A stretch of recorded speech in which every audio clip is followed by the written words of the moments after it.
Have you ever wondered if hitting rock bottom is actually a gift? Well, today we're going to unpack the incredible story of Krishna Nayak. It's a story that proves, without a doubt, that your lowest point can become the very foundation you build your entire success on.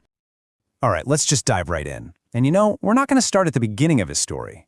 Instead, let's jump straight to the heart of it all, to a philosophy that was forged in his absolute toughest moments. Just imagine this for a second. Empty pockets, hungry stomach, heavy heart. I mean, for most of us, that sounds like total failure, right? But for Krishna Nayak, that's not failure. No, those are the signs of a soul in training. Pretty powerful stuff. So how did he get that mindset? To really get the full picture, to understand the man, we've got to rewind. We're going all the way back to the beginning, to a young boy from a small village in Odisha, whose entire journey was really sparked by his mother's dream. You gotta understand, life there wasn't easy. There were no shortcuts, no luxuries. But his mother, she saw something more, a world of opportunity way beyond their village. And so she made this incredibly bold decision.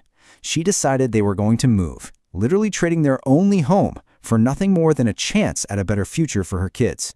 And that single powerful ambition, my sons will not remain stuck in this cycle, that became the mission.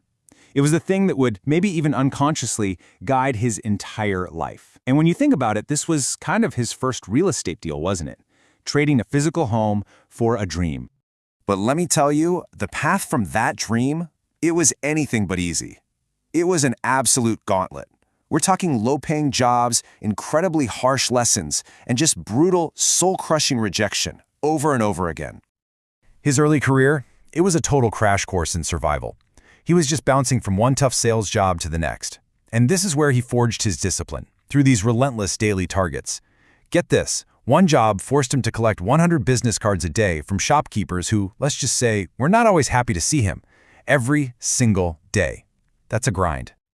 But here's the thing, in his very first job, he was actually slapped, humiliated, and literally thrown out by his boss. And that kind of humiliation, it could break anyone. But it didn't break him.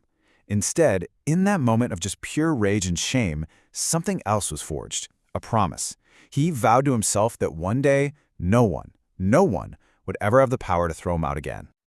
Okay, let's fast forward a bit. After years of climbing the corporate ladder, he finally does it. He quits his high-paying job to go out on his own, to start his own company, KCN Realty. And for 8 straight months, this was his income. A big fat zero. Nothing. And just to add to the pressure, right at the absolute peak of this financial struggle, no income, savings totally gone, his wife was in the hospital about to give birth to their second child,